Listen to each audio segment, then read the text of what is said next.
So we have today with us Radhika, j'ai bien prononcé, Emens. Je pense que ça doit être le nom de mariée, non? Oui, c'est ça. Ok. Et donc la compagnie, c'est Tanjah Partners. Oui. So is that an Indian name, Tanjah? No, it's actually, Tanjah is the Arabic word for the city of Tangier, where I grew up. Oh, Tangier. In Morocco. From what age to what age? 6 to 16. I was there. Oh, that's a long time. 10 years in Morocco. My parents were there for a longer time than that. Oh. They were there for 30 years. Oh. And you spent the first 6 years of your life in India. India. I was born in Bangalore. Okay. The other Silicon Valley of the world, if you will. It's Silicon Valley of India, if you will. Do you have any wish to go back? No. Not for living there, because I think I've lived too many other, of course, no, because I have family, aunts and uncles and cousins that live there. But you're too much Americanized? I think I'm not really Americanized. I think I would say I'm a global person. This is how I always view myself, as a little of this and a little of the other, and it's all mixed in a way. So in America you find that diversity that you're seeking? Definitely, and especially here in Silicon Valley. As I mentioned, I think it's really a gateway to many cultures, actually, here as well, as much as anywhere else. So you meet some people from your birth? Absolutely. Absolutely. There are a lot of Indian professionals here that live in the valley, and so are they mostly developers?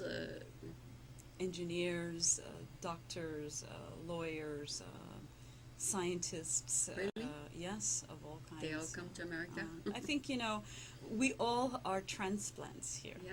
We've all come from many different backgrounds. And so you're happy to find them then? I'm very happy to find them here. But I mean, I love world cultures. I think this is what I grew up with. As I mentioned, in growing up in Tangier, it's a cultural gateway. Mm-hmm. And it's a place where the East meets West. It's a place where you've got so many different diverse cultures coexisting. French expats, Spanish expats, Italians, and then in the summertime we would get an influx of tourists from all over the world. Germany, Sweden, all over Europe. That's really exciting. And so every year it was this constant flux of cultures. So you grow up with this, and this is a normal thing. So to come were into you contact raised with so by many. the beach for 10 years? We certainly could go to the beach. We lived, probably 10 minutes from away. The beach. Beautiful. The Bay of Tangier. It's there is a beach there as well. Some of the more pristine beaches, I would say, are a little bit of a drive further out. But we had exposure to the Mediterranean as well as the Atlantic. Ah. So on the one side you have the Mediterranean, on the other side the Atlantic, and you see the Straits of Gibraltar. You're right there at the Straits of Gibraltar. I think it's at the closest point. It's 15 kilometers from Europe. Oh. So you see the lights across the bay, and you can see the lights from Spain. Actually, you look more Moroccan than Indian. Really? Yeah, I think so. I mean, maybe it's because 100% Indian, though. No, because maybe you spend a lot of time there. Maybe my mannerisms. Maybe perhaps that. Maybe that my mannerisms are perhaps a little bit of a different twist. Than the Indian one? Perhaps, yeah. I mean, you are a function of where you've grown up and your exposure to all these experiences, right? So that's what creates who you are in a way. Did you finally become American then? Actually, I have not, to be honest with you. But I think finally I might be. Because I'm married to an American, my children are American, so I think I really need to embrace this. For the longest time I had this crazy thought. So what's your nationality? By passport, Indian. But can you travel all over the world with it? I think it's not as easy on an Indian passport to many countries. So I think from a practical perspective, Americans. I really need to do this. I've just been. You have the dual citizenship? Yes, probably. now you can. Now you can. In the beginning, it wasn't, and I guess in the back of my mind, that was always sort of the problem. I don't know if it was a problem, but I certainly used it as an excuse, perhaps, and I really don't have an excuse. I really should just bite the bullet and do it, and I think, now is probably the time, as good as any, to finally just get this done. And also with the work that I'm doing these days, I'm anticipating that I'll have much more opportunities to travel to where my clients are, for example, where our firm's clients are. And so when you have to do that, I think traveling on the American passport becomes a little easier than traveling on an Indian passport, for example. So, sounds like a good excuse to do it then. Why not? The time is as good now as any other time. It never bothered you not to be able to vote? Not really. I mean, because I think the political scene. Yeah, it's interesting because my view of the world anyway is so diverse, and it's this impression of the world as being a one world. So the whole political thing. It's not. I think it's interesting, and I think there's certainly very strong opinions that are out there, but I'm not really politically engaged or involved in any way. And for me, it's always a cultural element that I'm drawn to rather than the political element. So, so basically, now you consider yourself by your daily habits and by your daily rituals. I would say, would you consider yourself fully American? For what it's worth, yes, I suppose, because I live here, but my cooking is also international. Really? Yes. What do you cook at home? You cook a little bit of Moroccan, a little bit of Indian? It just depends on the day and the time and the occasion and the mood. So sometimes I'm in the mood for couscous, and that's that's Moroccan. That's Moroccan. Sometimes I'm in the mood for home food, and when I consider home food, that's the food from the south of India. Yes, Tamil food is really the comfort food. It's a little bit more spicy. Definitely, yeah. But flavorful, and then sometimes it's American food, just like everybody else, right? Like fish. I'm actually vegetarian, so my family is not, but I am, and I am very strict. So no fish, no chicken, no meat. Oh, I thought fish sometimes is allowed in vegetarians. I'm not a pescatarian. Truly a vegetarian, but not vegan. So. And what about your children? Do they eat anything else? They, the youngest one just started eating chicken on occasion. At school? At his friends' houses.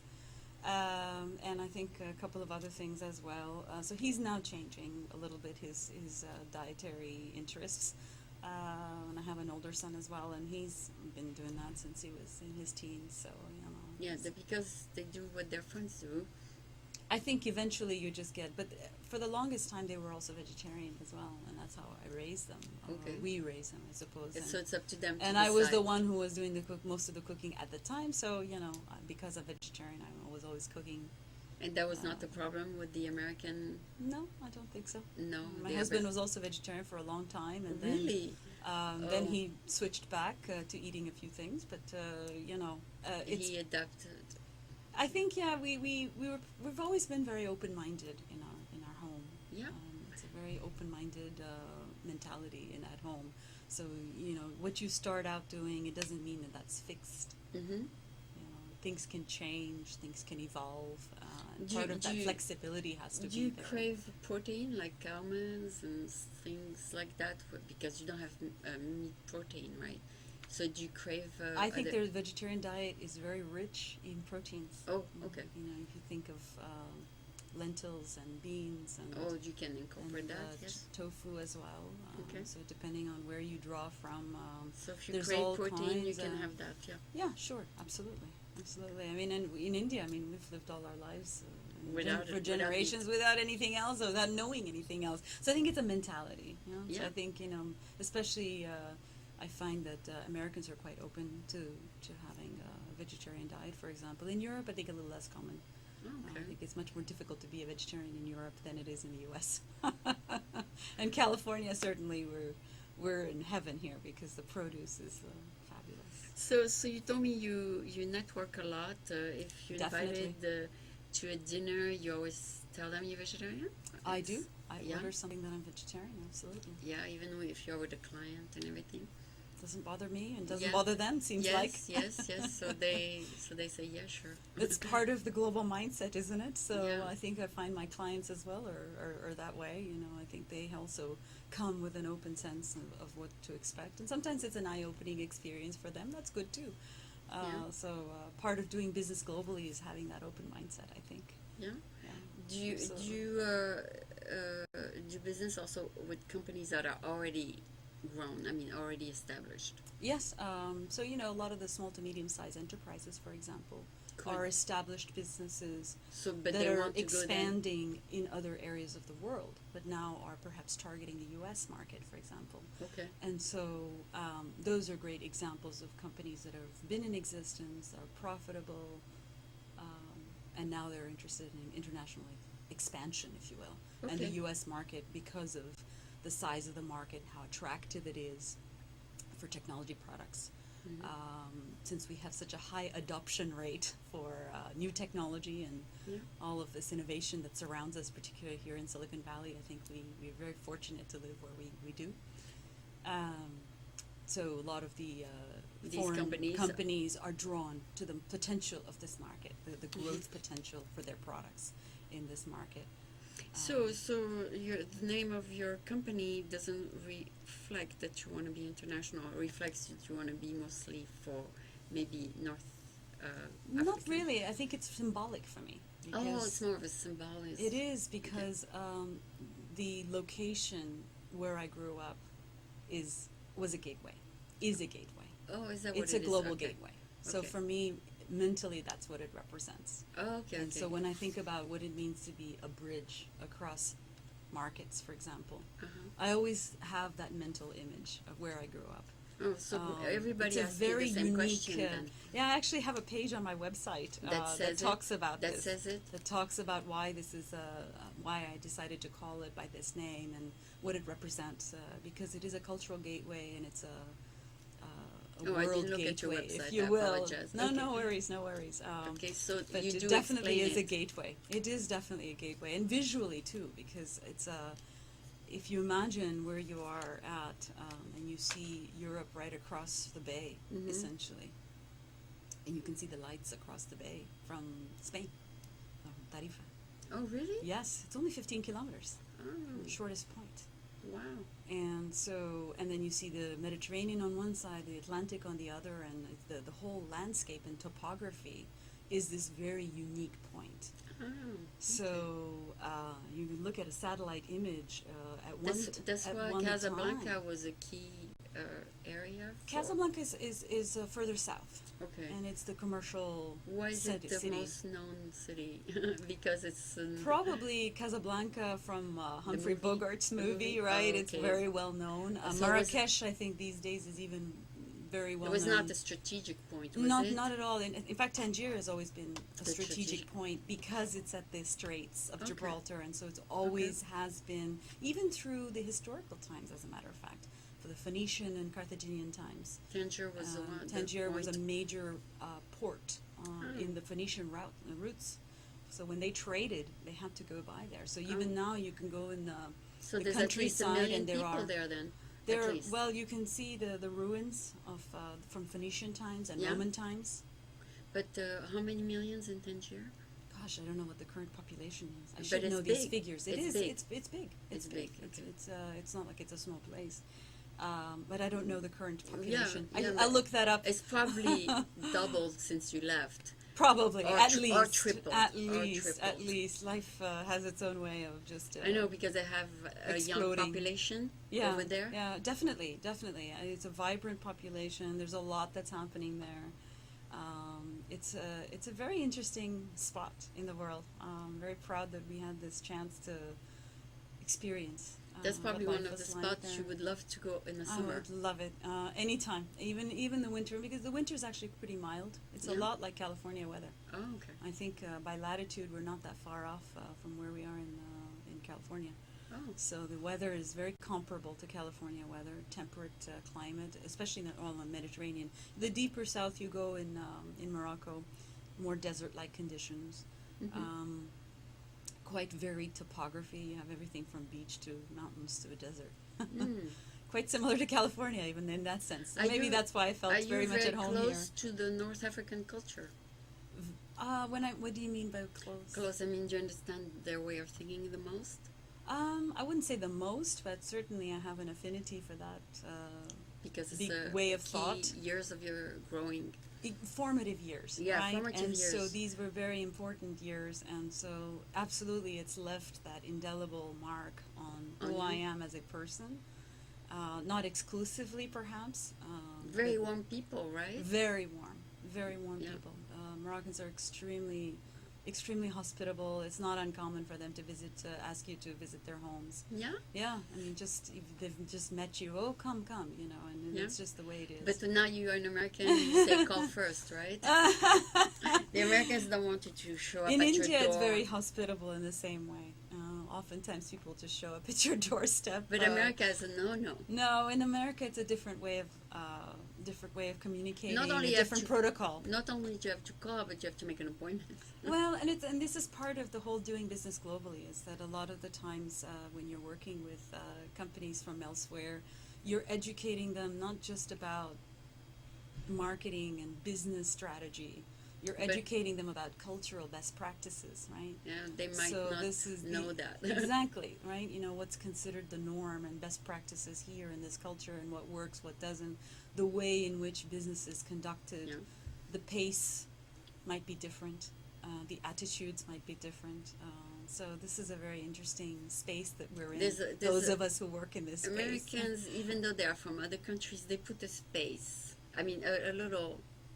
I think it depends even where you are in America. I don't think. I mean, you can know someone for years and never break that little gap. I mean, you might meet at the market, you might meet at the coffee shop, but to go from here to here might take longer than in North Africa. I think it depends, even here in the U.S. I think actually the culture here in Silicon Valley is quite open. I think you find a lot of people that are very open-minded, that'll take to you right away. Oh, really? I think so. Yeah. I think the attitudes are much more open here compared to maybe some of the other parts of the United States, for example, where things might move a little bit more slowly, and you have to take your time to get to know that person. But this is what's interesting, you know. But the people that you meet, for example, in networking, is there anybody that you see later? How do you mean? I mean, you see them, you exchange business cards, but if there's nothing that you can do business-wise together, do you ever see them again? Sure. I mean, you know, you run into them at events. That doesn't mean, I mean, it's the international scene. I think it's still pretty small here in Silicon Valley. Yeah. So when you start going to a networking event, the European networking events, for example, or you go to you know, the Bay Brazil events, for example, or Silicon Vikings. But doesn't go past the networking aspect. No, you can, absolutely. So a certain number of these people can potentially become your clients, just depending on who's engaged at that event. Mm-hmm. Because very often here, as you know, in Silicon Valley, you've got these groups, these delegations that come from many different parts of the world, and you run into these delegations at the various conferences and the various events, and this is how you get to meet people. Your network grows, your ecosystem grows, and suddenly all of the different stakeholders in this ecosystem become your partners and allies, if you will.